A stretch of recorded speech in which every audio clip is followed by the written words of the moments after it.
केंद्रीय मंत्री पीयूष गोयल ने कहा, उत्पादन से जुड़ी प्रोत्साहन योजना प्रधानमंत्री नरेंद्र मोदी सरकार द्वारा मेक इंडिया पहल के तहत शुरू की गई सबसे सफल योजनाओं में से एक है, जिसके 10 साल पूरे होने का जश्न हम इस सप्ताह मना रहे हैं। हमारा अनुमान है कि 14 क्षेत्रों में लगभग 1,32,000 करोड़ रुपए का निवेश किया जाएगा, लेकिन हमारे बार बार के संवादों के आधार पर हम उत्पादन से जुड़ी प्रोत्साहन योजना के माध्यम से 2 लाख रुपए से अधिक के निवेश की उम्मीद कर सकते हैं।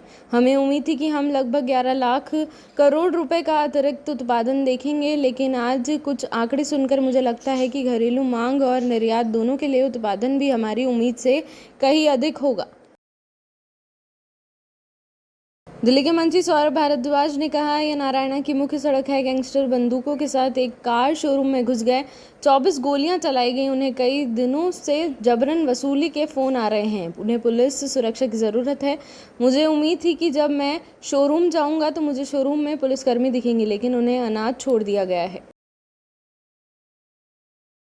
हरियाणा के सीएम नायब सिंह सैनी कहते हैं, हरियाणा में बीजेपी के पक्ष में एक तरफा माहौल है। बीजेपी हरियाणा में तीसरी बार सरकार बना रही है। कांग्रेस का कोई भी बड़ा नेता हरियाणा में प्रचार के लिए नहीं आया है, क्योंकि उन्हें डर है कि हरियाणा में भी कांग्रेस का हाल छत्तीसगढ़ और मध्य प्रदेश जैसा ही होगा। कांग्रेस के कई नेता भी मानते हैं कि हरियाणा विधानसभा चुनाव में पार्टी पिछड़ रही है। कांग्रेस की जनता ने कांग्रेस पार्टी के चुनावी घोषणा पत्र को नकार दिया है। हरियाणा की जनता राहुल गांधी से कुछ सवाल पूछना चाहती है। राहुल गांधी हरियाणा में रोड शो करेंगे। 2004-2014 तक कांग्रेस सरकार के दौरान युवाओं को खर्ची पर्ची पर नौकरी क्यों दी गई? हरियाणा के दलित राहुल गांधी से पूछना चाहते हैं कि उन्होंने आरक्षण खत्म करने की बात क्यों की, किसानों की जमीन क्यों लूटी गई? जम्मू कश्मीर पुलिस ने अन्य सुरक्षा बलों के साथ मिलकर 1 अक्टूबर को होने वाले जम्मू कश्मीर विधानसभा चुनाव के अंतिम चरण से पहले बारामूला विधानसभा क्षेत्र में सुरक्षा व्यवस्था की निगरानी की। अबुधाबी में आईफा अवार्ड्स। बॉलीवुड में अपने सफ़र के बारे में अभिनेत्री रानी मुखर्जी कहती हैं, मैं तब 17 साल की थी और अब मैं 46 साल की हूँ। इतने दशकों में बहुत बदलाव हुए हैं और दर्शक भी बदल गए हैं। जो चीज़ स्थिर है वह है मेरे लिए उनका प्यार।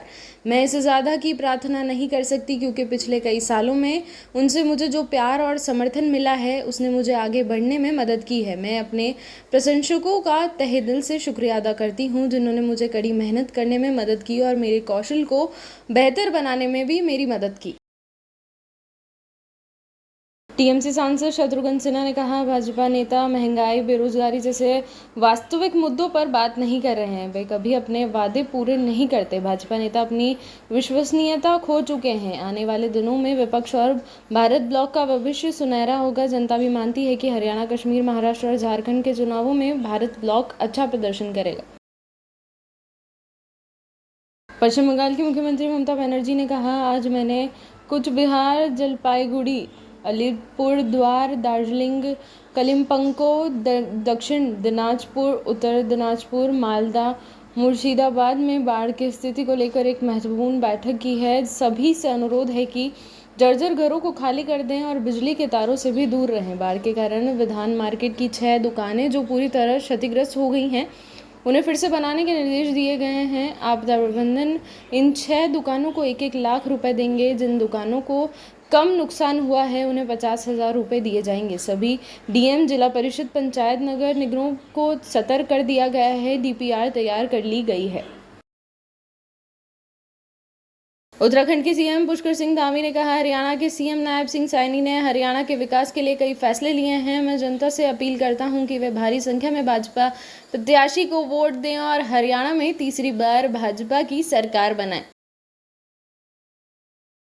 भारत सरकार ने तटरक्षक क्षेत्रीय कमांडर पूर्वी महानिरीक्षक डानी माइकल को 29 सितंबर से अतिरिक्त महानिदेशक के रूप में पदोन्नत करने की मंजूरी दे दी है। पदोन्नति के बाद फ्लैग ऑफिसर विशाखापट्टनम में पूर्वी समुद्र तट के तटरक्षक कमांडर के रूप में कार्यभार संभालेंगे।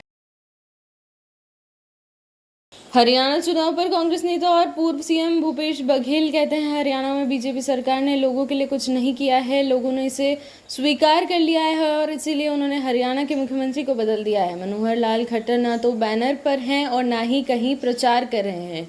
हरियाणा के मुख्यमंत्री नायब सिंह सैनी ने कभी विधानसभा का सामना नहीं किया है। रक्षा मंत्री राजनाथ सिंह ने कहा, पीएम मोदी ने 2014-15 में जम्मू कश्मीर के लिए विशेष पीएम पैकेज दिया था। अब पीएम पैकेज बढ़ गया और ये इतना पैसा है कि पाकिस्तान आईएमएफ से इससे कम फंड की मांग कर रहा था। अटल बिहारी वाजपेयी कहते थे कि आप दोस्त बदल सकते हैं लेकिन पड़ोसी नहीं। अगर बेहतर रिश्ते होते तो हम पाकिस्तान को आईएमएफ से माफ़ी मांगी गई रकम से ज़्यादा पैसे देते। जब भी हमने कश्मीर में आतंकवादी गतिविधियों की जांच की है तो पाकिस्तान हमेशा उसमें शामिल पाया गया है। भारत की हर सरकार ने पाकिस्तान से कहा है कि वह अपनी ज़मीन पर चल रहे आतंकवादी शिविरों को बंद करे, लेकिन पाकिस्तान ऐसा नहीं कर रहा है। पाकिस्तान को यह नहीं भूलना चाहिए कि यह नया भारत है। हम आतंकवाद के खिलाफ लड़ने के लिए तैयार हैं, न सिर्फ सीमा के इस पार बल्कि ज़रूरत पड़ने पर हम सीमा के उस पार जाकर भी ऐसा करेंगे।